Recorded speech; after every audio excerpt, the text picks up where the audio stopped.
তিনটা বিষয় শিরক, বোঝেন এখানে বোঝার বিষয় আছে তিনটা।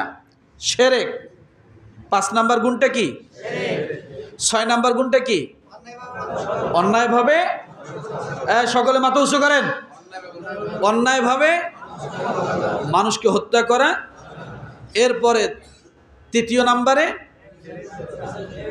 ব্যভিচার করা। এটা কত নাম্বার? 7 নাম্বার। এই তিনটা গুণ সমস্ত পাপের মা। সুবহানাল্লাহ। সমস্ত গুনাহের কি? মা।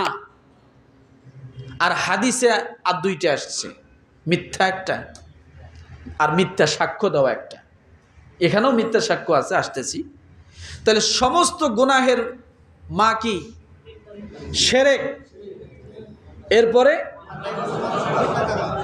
অন্যায় মানুষকে, এরপরে ব্যভিচার করা। এটা হলো সমস্ত পাপের মূল, রানী, রাজা। কবিরা গুনাহ, কবিরা গুনাহের মধ্যে 3টা সবচাইতে বড়, ভয়ঙ্কর, মারাত্মক। আবার হাদিসের ক্ষেত্রে আরো 5টা আছে, 7টাও আছে। কোরআনের আয়াতের ক্ষেত্রে এখান থেকে আমরা নিয়ে আসছি এটা। তাহলে এগুলো করা যাবে? যদি করে কি হবে? রব্বুল আলামিন ডাক দিয়ে বলেন, ইউদাআফ লাহুল আযাবু ইয়াওমাল কিয়ামাতি ওয়া ইয়াখলুদু ফীহি মুহানা।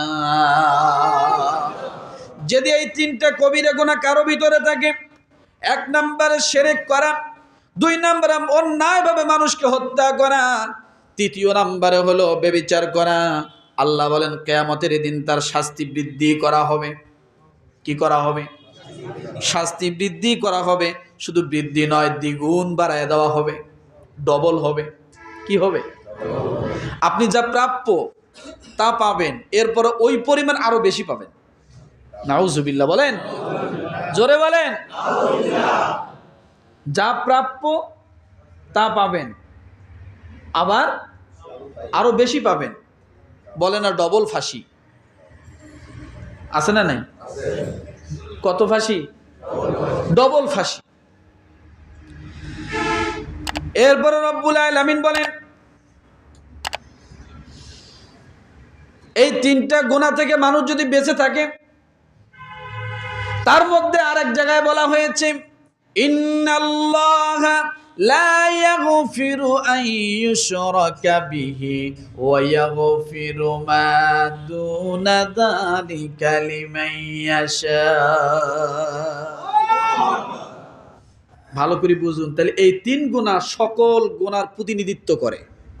এই 3টা গুনাহ সকল গুনার কি করে? প্রতিনিধিত্ব করে। তাহলে এই 3 গুনাহ করা করলে কোথায় যেতে হবে? জাহান্নামে গেলে শাস্তি কেমন হবে?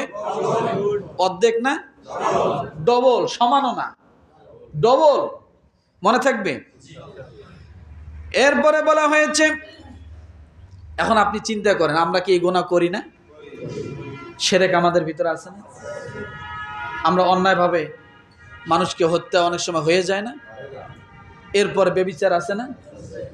এখন তাই বলে কি ডবল গুনাহ, যে ডবল আযাব আছে, জাহান্নামও আছে। এখন বলবেন হুজুর তাইলে কি এখান থেকে মাপ পাওয়ার কি কোনো উপায় নাই? এগুলো কিন্তু সবচেয়ে বড় কবিরা গুনাহ, সবচেয়ে বড় কবিরা গুনাহ। এখন বলবেন হুজুর এটার থেকে কি মাপ পাওয়ার কোনো উপায় নাই? রব্বুল আলামিন ডাক দিয়ে বলে, বান্দারে এই 3 গুনার কথা শুনে একবারে ছিটকে পড়ে যেও না, হতাশ হও না। আশা সঞ্চয়ের কোরআনুল কারীমের মধ্যে যতগুলো আয়াত আসছে, তার মধ্যে এটা একটা আয়াত, ইল্লা মান তাবা ওয়া আমানা ওয়া আমিলা আমালান সালিহান ফাউলাইকা ইউবাদদিলুল্লাহু সাইয়্যাতিহিম হাসানা ওয়া কানাল্লাহু গফুরুর রহিমা। আমরা সকলেই জানি শিরকের গুনাহ মাফ। আল্লাহ নিজে বলছেন, ইন্নাল্লাহা লা ইয়াগফিরু আন ইউশরাকা বিহি ওয়া ইয়াগফিরু মা দুনা যালিকা লিমান ইয়াশা। এই আয়াতের ব্যাখ্যাটা কিরকম বলেন বোঝেন। আপনার জিনার গুনাহ আছে, আপনার মদের গুনাহ আছে, আপনার হত্যার গুনাহ আছে, সব গুনাহ একটা মনে করুন বস্তার ভিতরে আছে, আপনার কাছে আছে, কিন্তু শুধুমাত্র একটা গুনাহ নাই। সেটা কি? শিরকের গুনাহটা নাই। আল্লাহ বলে যা আমি তোকে মাফ করে দেব। আল্লাহ কি বলে? ইন্নাল্লাহা লা সূরা নিসার মধ্যে আসছে, ইন্নাল্লাহা লা ইয়াগফিরু আন ইউশরাকা বিহি ওয়া ইয়াগফিরু মা দুনা, অর্থাৎ সব গুনাহ আছে, নাই কি? একটা গুনাহ নাই, শিরকের গুনাহটা তোমার নাই। আল্লাহ বলে আমি সব মাফ করে দেব। এখন কথা হলো হুজুর, শিরকের গুনাহ কি তাহলে মাফ হবে না? এই আয়াতের আলোকে তো বোঝা যায় যে শিরকের গুনাহ রব্বুল আলামিন ওখানে ওই কথা বলেছেন। আল্লাহ এখানে আবার আশার সঞ্চয় করে দিলেন, ইল্লা মান তাবা ওয়া আমানা ওয়া আমিলা আমালান সালিহান ফাউলাইকা ইউবাদদিলুল্লাহু সাইয়্যাতিহিম হাসানা ওয়া কানাল্লাহু গফুরুর রহিমা। জোরে জোরে জোরে জোরে জোরে, আরো জোরে, আরো জোরে। মাথা উঁচুই থাকবে, মাথা নিচু হবে না।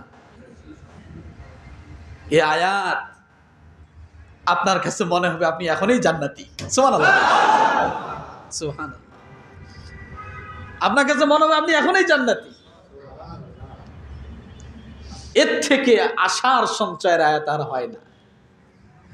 সূরা ফুরকান আয়াত নাম্বার ৭০ আল্লাহ বলেন, ইল্লা মান তাবা ওয়া আমানা ওয়া আমিলা সালিহা, তবে কেউ তওবা করলে আর নতুন করে যদি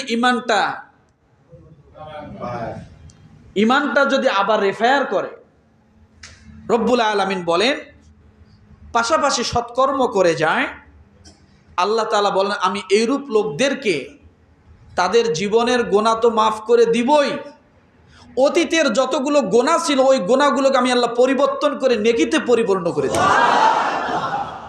আরো আসতে বলে, গুনাহ কি হবে? সওয়াবে পরিণত হবে। সুবহানাল্লাহ, সুবহানাল্লাহ, সুবহানাল্লাহ। এখন বলবেন হুজুর এটা কি সম্ভব? আরে ভাই কেন সম্ভব না? আমি বোঝার উদাহরণ দিচ্ছি। আপনার একটা সন্তান নেশা করতে করতে আপনার জমি জমা প্রায় শেষ করে দিচ্ছে।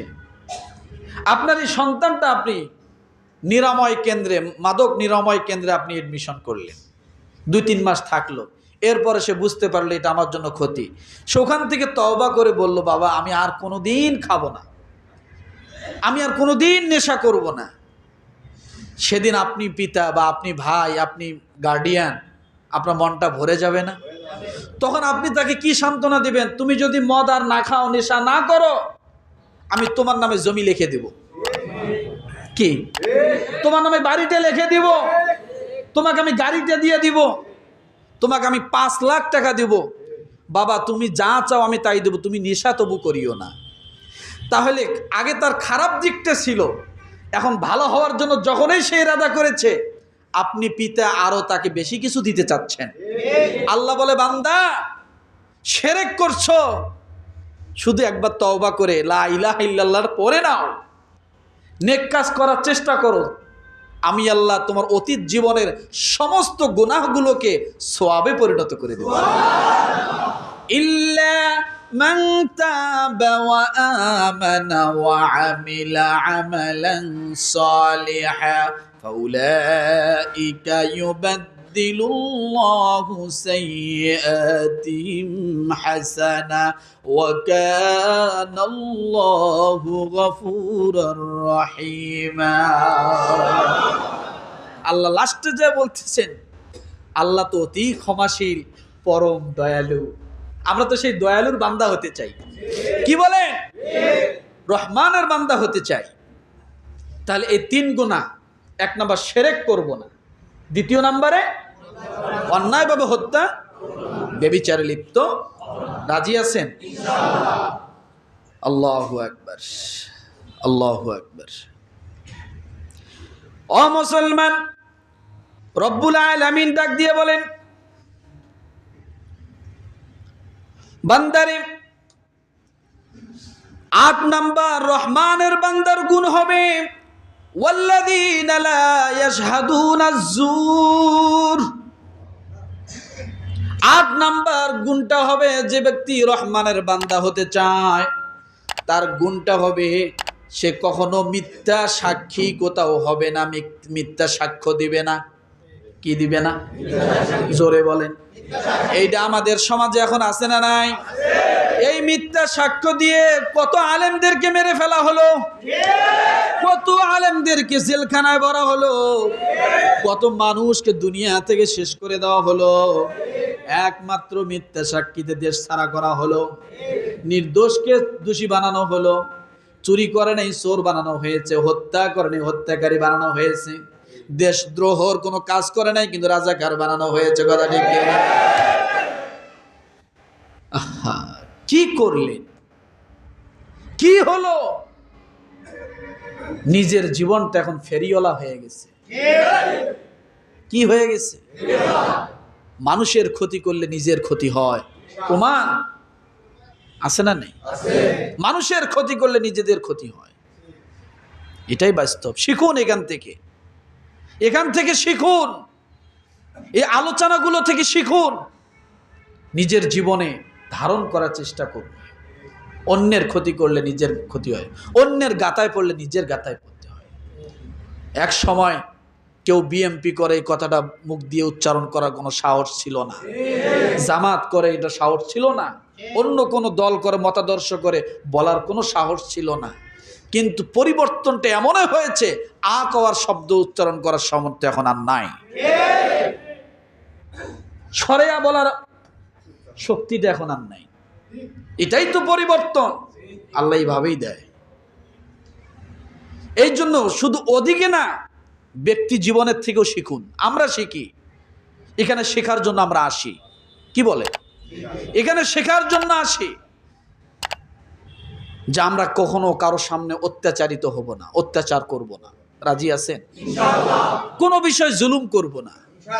রহমানের বান্দা হওয়া এটাই শিখাচ্ছে। একজন আপনাকে তর্ক করার জন্য আসছে, ঝগড়া করার জন্য আসছে, আপনি কি বলবেন? আপনি কি বলবেন? আমি স্যালেন্ডার, আমি পারবো না তোমার সাথে ঝগড়া করতে ভাই, আমি পারবো না। মুখ ফিরায় নেবেন, ঘুরে যাবেন, সরে যাবেন। আপনি সাময়িক সময় হেরে গেলেন, চিরস্থায়ী সময়ের জন্য আপনি বিজয়ী লাভ করলেন। এটাই শিখাচ্ছে এই আলোচনা থেকে। কথা ঠিক কিনা? তাহলে মিথ্যা সাক্ষী দেওয়া যাবে? এরপরে রব্বুল আলামিন বলেন 9 নাম্বার গুণ, ওয়াইযা মাররু বিল্লাগফি মাররু কিরামা। রহমানের বান্দা যারা হবে তারা বেহুদা কথায় সময় নষ্ট করবে না, বেহুদা কাজেও সময় নষ্ট করবে না, অনর্থক কাজে ঘোরাঘুরি করবে না, তাস খেলায়া জুয়া খেলায়া সময়টা পাস করবে না, অর্থের দণ্ড করবে না, লুডু খেলায় রাত জায়গায় শেষ করবে না, খামাখা মোবাইল দিকে রাতটা একবারে নষ্ট করে দেবে না। আল্লাহ বলেন যারা রহমানের বান্দা হবে তারা প্রতিটা সময়কে হিসাব করে করে তারা সময়টাকে পরিচালনা করবে। আমাদের সমাজেও কত সময় এখন নষ্ট হচ্ছে। বর্তমান যুগের ছেলেমেয়েরা বাবাকে চায় না, মাকে চায় না, মোবাইল চায়। কি চায়? বাবাকে চায় না, মাকে চায় না, মোবাইল চায়। বাস্তবতা আছে না? ভাত চায় না, কিছু চায় না, টাকা চায় মোবাইলে এমবি ঢোকানোর জন্য। সমাজ শেষ হয়ে যাচ্ছে। এই জন্য প্রত্যেকটা সময় আমাদের চিন্তা করে করে কাটানো উচিত। আজকে বহির্বিশ্বে তারা এত উন্নত কেন?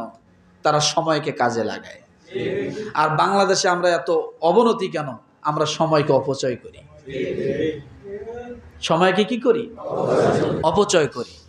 শুধুমাত্র সময়ের মেনটেন হয় কিছু কিছু কঠিন কর্মসংস্থানে, আর হলো এই মসজিদে ইমামতির কাজে। 1 মিনিট এদিকেও যাওয়া যাবে না, ওদিকে যাওয়া যায়, হ্যাঁ হুজুর আগে দাঁড়াইছে কেন, উনি যে আজ এক রেখাত পায় নাই তাই গরম। আবার যদি একদিন আগে আসে, হ্যাঁ হুজুর ঘড়ি দেখে না, আছে না নেই, ঘড়ি দেখে না, আজান একটু দেরি হলে একটু আগে পিছু হলে। সময়কে আমরা এখানে মূল্য দেই শুধু এই ক্ষেত্রে, বিরোধিতার ক্ষেত্রে। কি রাগ করলেন নাকি? ইমামের ভুল ধরার ক্ষেত্রে সময়ের মূল্য দিচ্ছি, কিন্তু আমি কত সময় নষ্ট করে আসলাম। এক কাপ চা খাইতে লাগে 3 মিনিট, আমি 3 ঘন্টা কাটায় আসছি, হয় না?